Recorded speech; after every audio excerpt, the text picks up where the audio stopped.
Dieu nous parle. Chaque jour, Charles et Carole vous présentent la leçon de l'école du sabbat.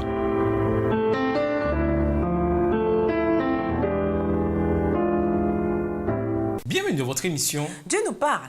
Nous voilà au dimanche 9 octobre. Job, serviteur de Dieu. Lisons Job 1.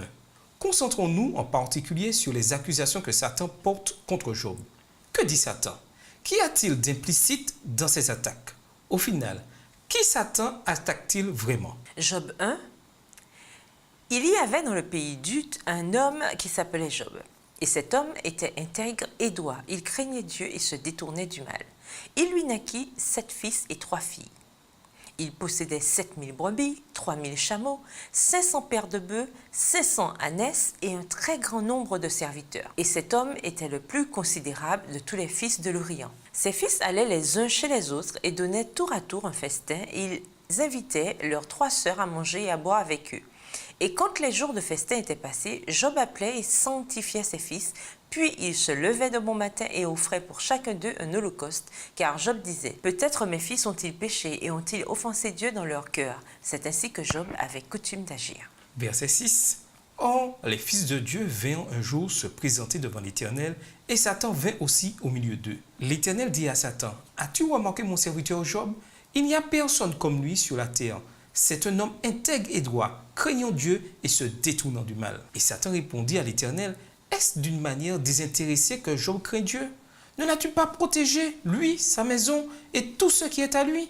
Tu as béni l'œuvre de ses mains et ses troupeaux couvrent le pays. » Verset 11. « Mais étends ta main, touche à tout ce qui lui appartient et je suis sûr qu'il te maudit en face. » L'Éternel dit à Satan, « Voici tout ce qui lui appartient, je te le livre. Seulement ne porte pas la main sur lui. » Et Satan se retira de devant la face de l'Éternel.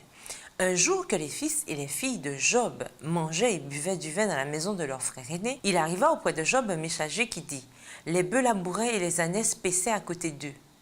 Des Sabéens se sont jetés dessus, les ont enlevés et ont passé les serviteurs au fil de l'épée. Et je me suis échappé, moi seul, pour t'en apporter la nouvelle. » Verset 16. Il parlait encore lorsqu'un autre vint et dit « Le feu de Dieu est tombé du ciel, a embrasé les brebis et les serviteurs et les a consumés. Et je me suis échappé, moi seul, pour t'en apporter la nouvelle. » Il parlait encore lorsqu'un autre vint et dit « Des Chaldéens formés en 3 bandes se sont jetés sur les chameaux, les ont enlevés et ont passé les serviteurs au fil de l'épée. Et je me suis échappé, moi seul, pour t'en apporter la nouvelle. » Il parlait encore lorsqu'un autre vint et dit « Tes fils et tes filles mangeaient et buvaient du vin dans la maison de leur frère aîné.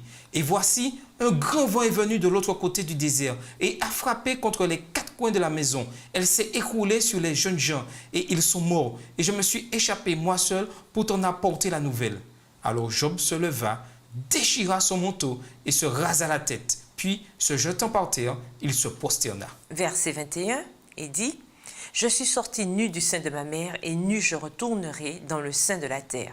L'Éternel a donné et l'Éternel a ôté, que le nom de l'Éternel soit béni. » En tout cela, Job ne pécha point et n'attribua rien d'injuste à Dieu. Tu le protèges de tous côtés comme avec une clôture, lui, sa famille et tout ce qu'il possède. Tu as béni tout ce qu'il a fait et ses troupeaux couvrent tout le pays. Job 1, verset 10 de la version Colombe. Le livre de Job débute par une référence non seulement à la justice et au bon caractère de Job, mais également à ses biens matériels et à son foyer fécond. Tous ces éléments mis ensemble contribuaient à faire de Job l'homme le plus important de tous les habitants de l'Orient. Job 1, verset 3. Et ce sont ces mêmes éléments que Satan jette au visage de Dieu en disant globalement que Job ne le sert qu'en raison de tout ce que Dieu a fait pour lui. Qu'est-ce qui est sous-entendu dans l'accusation de Satan, à savoir que si Dieu devait reprendre tout ce qu'il a donné à Job, Job à coup sûr le maudira en face. Job 1, le verset 11. Cette attaque est en réalité une attaque dirigée contre Dieu lui-même, et c'est tout l'enjeu du grand conflit d'ailleurs. Si Dieu était si merveilleux, si bon, alors Job lui obéirait, le craindrait et l'adorerait purement par amour et reconnaissance.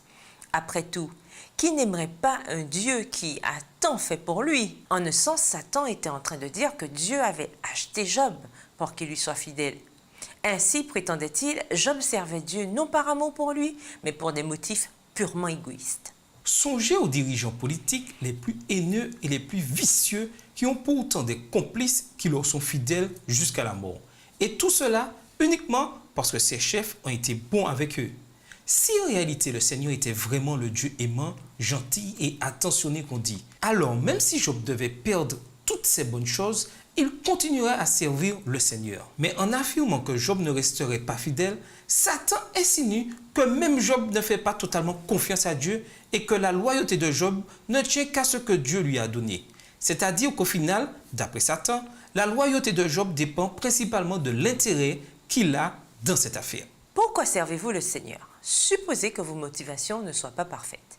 Si vous deviez attendre qu'elles le soient, si elles ne le sont pas, que pourrait-il vous arriver et que pourrait-il arriver à votre foi?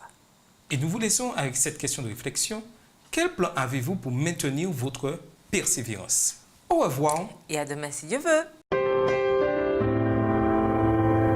Dieu nous parle. Chaque jour, Charles et Carole vous présentent la leçon de l'école du sabbat.